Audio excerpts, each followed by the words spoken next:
Corona ਨੂੰ ਲੈ ਕੇ ਆ ਰਹੀਆਂ ਖਬਰਾਂ ਤੋਂ ਲੋਕ ਨੇ ਪਰੇਸ਼ਾਨ। ਪੰਜਾਬ ਦੇ ਵਿੱਚ ਵੀ ਆ ਰਹੀਆਂ ਜ਼ਿਆਦਾ ਖਬਰਾਂ ਦੇ ਸੰਬੰਧ ਵਿੱਚ ਲੋਕ ਇੱਕ ਦੂਜੇ ਦੇ ਨਾਲ ਕਰ ਰਹੇ ਨੇ ਗੱਲਬਾਤ। ਦਿੱਲੀ ਦੇ ਮੁੱਖ ਮੰਤਰੀ ਅਰਵਿੰਦ ਕੇਜਰੀਵਾਲ ਨੇ ਇੱਕ ਕੀਤਾ ਇਸ ਵਿਸ਼ੇ ਨੂੰ ਲੈ ਕੇ ਵੀਡੀਓ ਜਾਰੀ।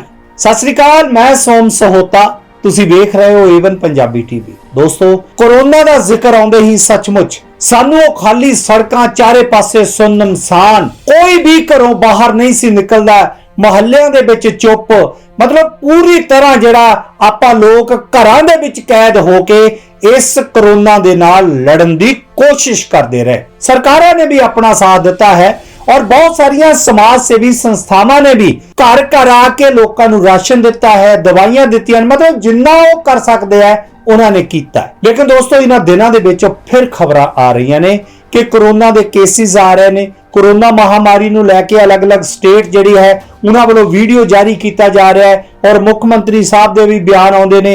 अलग अलग स्टेट्स दे विच दोबारा फिर ਇਹ ਜਿਹੜੀ कोरोना शब्द ਦੇ ਨਾਲ ਆਪਾਂ ਲੋਕ ਇੰਨੇ ਪ੍ਰਭਾਵਿਤ ਹੋਏ ਆ, ਇੰਨੇ ਜ਼ਿਆਦਾ ਬਰਬਾਦ ਹੋਏ ਆ, ਇਹ ਕਿਤੇ ਨਾ ਕਿਤੇ ਜਦੋਂ ਦੁਬਾਰਾ ਆਉਣ ਦੀ ਗੱਲ ਕਰਦਾ ਹੈ ਤਾਂ ਸੱਚਮੁੱਚ ਡਰ ਲੱਗਣਾ ਸ਼ੁਰੂ ਹੋ ਜਾਂਦਾ ਹੈ।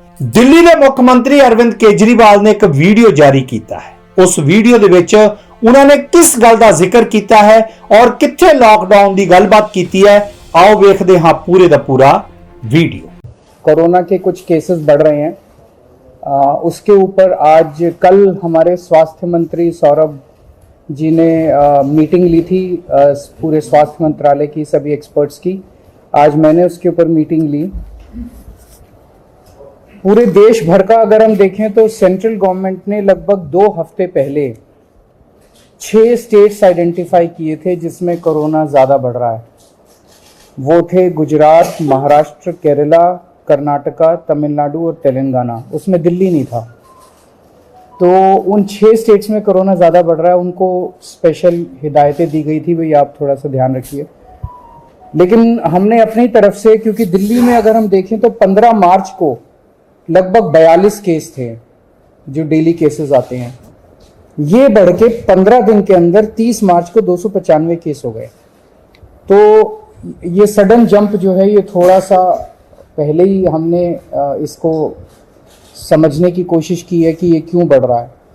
तो 30 मार्च को कल की डेट में 295 केस थे। एक्टिव केसेस अभी तक के हो गए हैं 932 और टोटल टेस्ट्स जो हमने कल किए थे वो थे 2363। वैसे अभी कोई चिंता की बात नहीं है, 295 केस है, लेकिन हम समय रहते जो भी स्टेप्स उठाने की जरूरत है वो उठा रहे हैं। अभी तक टोटल 3 डेथ्स हुई हैं, उनमें 2 डेथ्स परसों हुई थी और 1 डेथ और 4-5 दिन पहले हुई थी। ये तीनों डेथ्स वो हैं जिसमें साइड डिजीज कोमॉर्बिडिटी जो है वो बहुत सीवियर थी तीनों केसेस में। तो ऐसा अनुमान है कि डेथ कोमॉर्बिडिटी की वजह से हुई है और शायद कोरोना इंसिडेंटल था, पर ये कहा नहीं जा सकता। तो उन जैसे एक केस है जिसमें किडनी का ट्रांसप्लांट हुआ था, वो 2-3 महीने से हॉस्पिटल में एडमिट था और उसकी डेथ हो गई। तो ये कहना कि वो कोरोना से डेथ हो गई, ये थोड़ा शायद गलत होगा, लेकिन ये फैक्ट है कि 3 केसेस ऐसे डेथ हुई है जिनको कोरोना था। इन 3 में से 2 दिल्ली के बाहर के रहने वाले थे। अभी इस वक्त जितने भी हमारे केसेस पॉजिटिव आते हैं, 100% केसेस की हम जीनोम सीक्वेंसिंग करा रहे हैं। उसका हमारा मकसद ये है कि अगर कोई भी नया वेरिएंट अगर निकल के आए तो हमारे को पहले से पता चल जाए कि कहीं कोई चिंता का विषय तो नहीं है। तो 100% केसेस की जीनोम सीक्वेंसिंग करा रहे हैं। इस वक्त जो सबसे प्रिडोमिनेंट वेरिएंट आ रहा है वो है XBB.1.16। लगभग 48% केसेस में ये वाला वेरिएंट है और जो बाकी भी हैं उनमें भी इसी वेरिएंट के कुछ कुछ सब वेरिएंट्स हैं। इस वेरिएंट की 3 क्वालिटीज हैं। ये वायरल बहुत तेजी से हो रहा है, बहुत तेजी से फैल रहा है, लेकिन ये सीवियर नहीं है बिल्कुल भी। ना तो इसमें कोई तेज सिम्टम्स हैं और ना ही इसमें ज़्यादा हॉस्पिटलाइजेशन की ज़रूरत है और ना ही इसमें डेथ्स की ज़्यादा चिंता है। तो सीवियरिटी इसकी कम है, लेकिन इवेजन टू इम्यूनाइजेशन है कि अगर आपने वैक्सीन भी लगवा रखा है तो ये उसकी परवाह नहीं करता, ये उसके बावजूद भी ये इन्वेड कर जाता है। एक जो हम लोग दिल्ली में कर रहे हैं कि सीवेज जो है उससे हम एडवांस में पता करने की कोशिश करते हैं कि कहीं कोरोना तो नहीं आ रहा। तो मिड फरवरी तक जितने हम सीवेज के 7-8 जगह से पूरी दिल्ली में सैंपल उठाते हैं सीवेज के और उनको टेस्ट करते हैं। पहले अगर कोरोना आता है तो पहले सीवेज में कोरोना डिटेक्ट होना चालू हो जाता है। मिड फरवरी तक 0 कंप्लीटली पूरे दिल्ली में नेगेटिव था। उसके बाद से धीरे धीरे पॉजिटिव कुछ सैंपल्स में आना चालू हुआ और पिछले 15 दिन में अब ये सीवेज में पॉजिटिव इसके वो निकल के आ रहे हैं। हमारी इसको लेके पूरी तैयारी है। वैसे तो कोई भी चिंता करने की जरूरत नहीं है, बहुत कम अभी केसेस हैं और कोई सीवियरिटी भी नहीं है, लेकिन तैयारियों को देखते हुए हमारी 7,986 बेड्स हमारे अभी तैयार हैं कोरोना के लिए।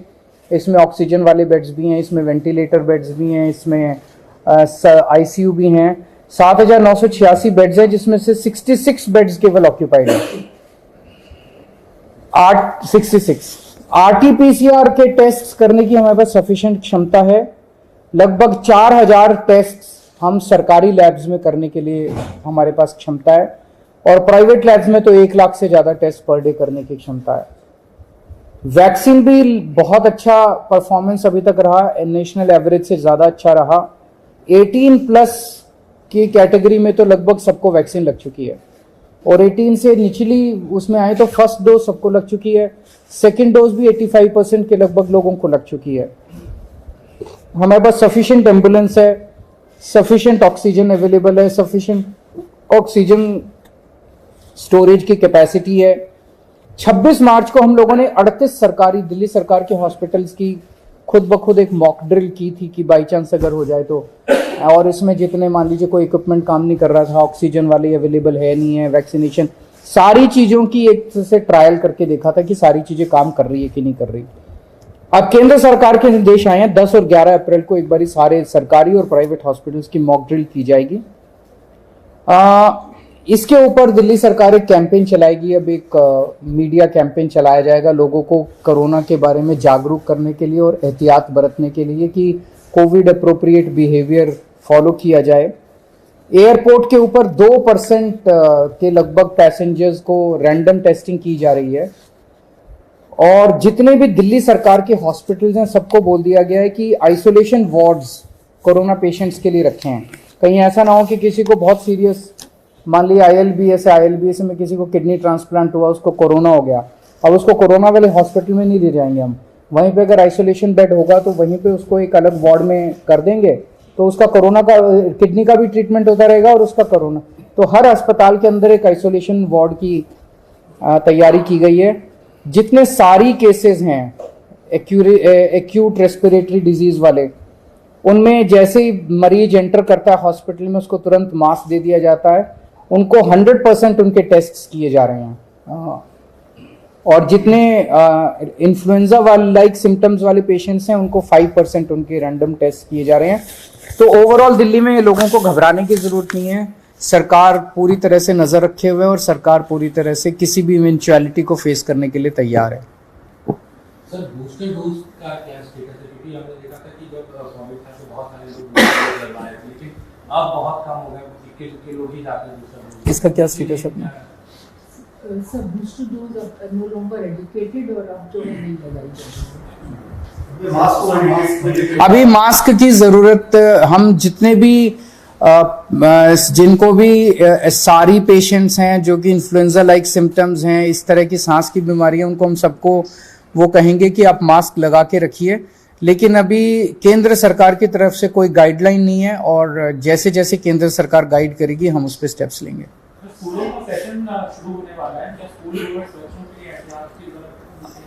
अगर ऐसी कोई जरूरत होगी तो हम समय समय पे करते रहेंगे। Sir, are you recommending masks for people in general in crowded places or those? We are recommending masks to those who have respiratory disease like SARI, ILI, etc. Sir अक्सर ये देखा जाता है केस बढ़ते थे, हम रैंडम टेस्ट करा देते थे, खासतौर पर एयरपोर्ट और बस अड्डों पर। एयरपोर्ट पे 2% कर दी है। 2% सर, उसको बढ़ाया जाएगा और जरूरत पड़ेगी तो बढ़ाएंगे, बिकॉज ये सारी चीजें जो भी हम कर रहे हैं, देखिए सबसे ज्यादा एक्सपर्टीज केंद्र सरकार के पास है and we look up to the central government for giving guidelines from time to time. जैसे जैसे केंद्र सरकार हमें गाइड करेगी हम उसको पूरी तरह से फॉलो करेंगे। उसको आपको याद होगा कि डिजास्टर मैनेजमेंट से अलग कर दिया गया था कोविड को। So now this is not being monitored by DDMA और एनडीएमए। Thank you.